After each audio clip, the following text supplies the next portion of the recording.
Solidariteit het sy aansoek by die Hof ingedien teen die omstrede sektorkodes vir die regsprofessie, met die doel om die inwerkingstelling daarvan as onwettig, irrasioneel en ongrondwetlik te laat verklaar. Die regsprofessie is uniek en eie in sy soort en oorregulering daarvan is dus ongevraagd en oorbodig. As autoriteit is ons verbind tot die reg en doen ons moeite om toe te sien dat die prosedures wat sulke voorskrifte binne die regsprofessie word deurdruk, ten minste aan die wetlike proses voldoen. Die sektorkodes beperk ook 'n kliënt se keuse om te kies wie hulle as prokureur en advokaat wil aanwys. Verder word regslik beperk om 'n aangewese advokaat aan te stel. Sektorkodes poog dus om 'n illusie te skep dat oorregulering genoodsaak word om 'n denkbeeldige plafon van toetrede van sekere rasse tot die beroep aan te spreek. As regsnetwerk is ons onder andere oortuig dat die oorregulering in terme van rasvoorskrifte 'n negatiewe impak op eienaarskap en bestuur van 'n regsfirma uitmaak. Ons doen egter 'n ernstige beroep op jou ondersteuning.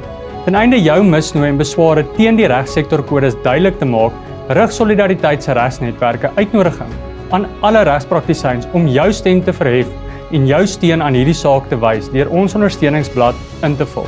Dit is van kardinale belang om aan die ministers en ander betrokke instansies te wys dat hierdie sektorkodes nie in die regsprofessie verwelkom word nie en dat die kommentaar van regslei werklik gewig dra.